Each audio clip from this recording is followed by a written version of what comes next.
من أهم العادات التي يجب تجنبها السهر.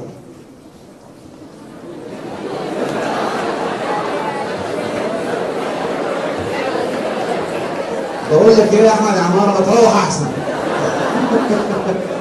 بصوا بقى، ركزوا معايا كده.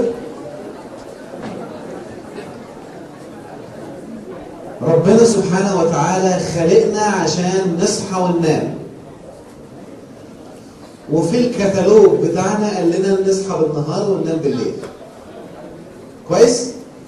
فاذا انت ما عملتش كده، ادي اول حاجه بتقلل لك كل قدراتك.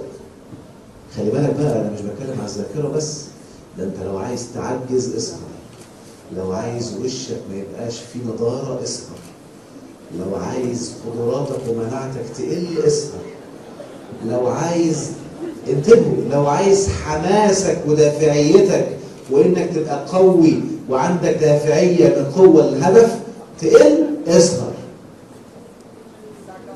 عشان كده النوم في ساعات الليل لا يعوض 3 أو 4 أضعاف النوم في ساعات النهار.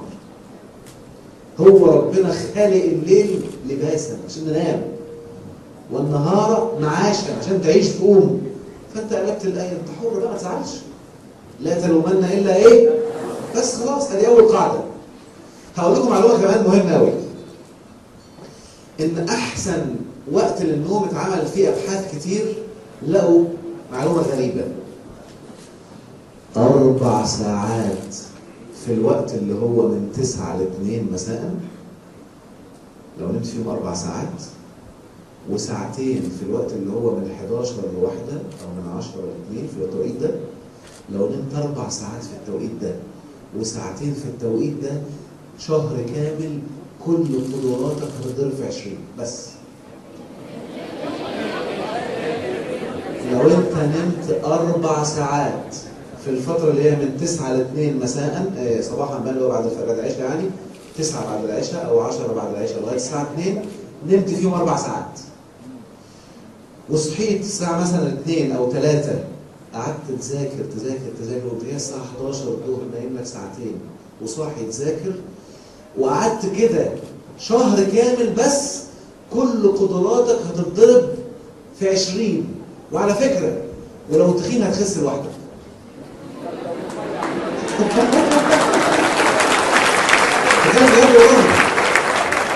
ولو تخين هتخس لوحدك، ولو وشك بينشف الخشن هيبقى طري وناعم لوحده، ولو انت اساسا مش عندك خمول وتعرف عندك حماس وقوه، وهتلاقي كميه اللي بتذاكره اتضرب في 10.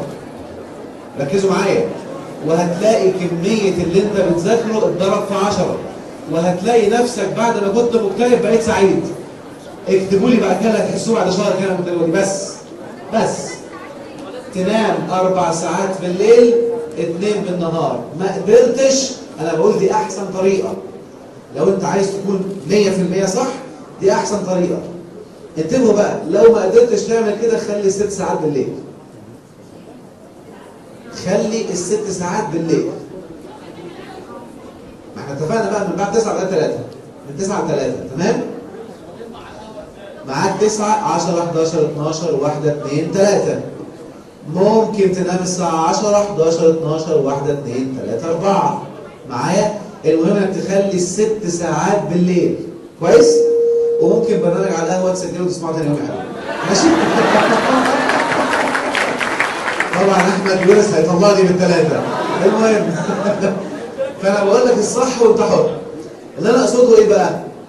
لما تبدأ تعمل كده هتفاجئ ان على فكرة، لو نمت 4 ساعات بالليل و2 بالنهار، هتفاجئ ان انت ما عدتش بتحتاج تنام كتير. والأول مرة في حياتك تصحى من النوم فايق نشيط بكل حيوية وبكل قوة، رغم انك تنام 4 ساعات بالليل بس أول 4-5 أيام هتجهد طبعا، لغاية ما تعدي أول أسبوع، وبعد كده هتبدأ تدخل في حالة الاستمتاع والراحة. تمام؟ بصوا بقى، مش احنا عندنا في الدين معنى كلمة آيات يعني زي معجزات، يعني حاجات قوية جدا، يعني حاجات مذهلة قوي، صح؟ طب بصوا كده، ومن آياته، يعني معجزات رهيبة، يعني حاجات رهيبة جدا. ومن آياته منامكم بالليل والنهار. وابتغاؤكم من فضله. وابتغاؤكم من فضله، ايه علاقة الفضل؟ الفضل حاجة كبيرة جدا. ايه علاقة الفضل بالنوم؟ انت هتدوها لو بتعمل كده بس. اول ما تنام 4 ساعات بالليل وتنام بالنهار هتذهل من كمية الرزق اللي بينال عليك. رزق في الصحة، ورزق في السعادة، ورزق في الذكاء، ورزق في الجسم. وعلى فكرة اللي عنده أي مشكلة، يمكن دي بنعملها له لما بيكون عندنا جلسات ليها علاقة بالسمنة مثلا، اللي عنده أي مشكلة في الحرق ولا امتصاص الحديد أو امتصاص الهرمونات أو لخبطة الهرمونات، لو عمل كده شهر أو 2 بالظبط كل جسمه بيتظبط. بس الحرق هيتظبط وما عادش هيخزن دهون تاني وما عادش هيحصل لك لخبطة تاني ولا الغدة هتتلخبط ولا كل الكلام ده. ازاي؟ 4 ساعات بالليل و2 بالنهار. وجربوا وادعوا لي، تمام؟ عشان كده ركزوا معايا في حته مهمه قوي، ويمكن المثال ده بقوله كتير ويمكن هقوله كل شويه عشان تخلوا بالكم منه. لو انا النهارده جبت كوبايه حطيت فيها شويه ميه نصها مثلا، وقمت جايب شويه بسله خضراء حطيتها في الكوبايه، وشويه رز ابيض ناشف حطيته في الكوبايه، وحاجه سودة مثلا زي عدس اسود عدس بجبه او فلفل اسمر مدور حطيته لسه مش مطحون يعني، حطيته حاجه حمراء ايه وحد يقول لي ها؟ لا حاجه تتمسك صغيره يا جماعه، البسله هتبقى صغيره. عدس متقشر لونه مثلا برتقالي او الاحمر حطيته، تمام؟ وجبت معلقه وقعدت اقلب.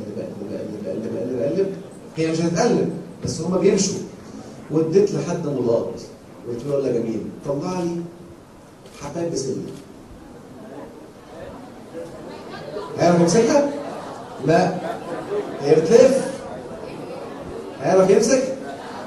طيب عشان يمسك حبايه بسله محتاج ايه؟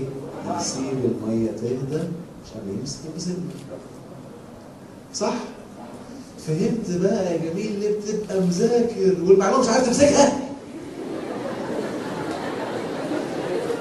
المعلومه جوه بس عماله تلف وانت عارفها بس ما بتجيش، وانت في الامتحان تخرج من الامتحان تقوم جاي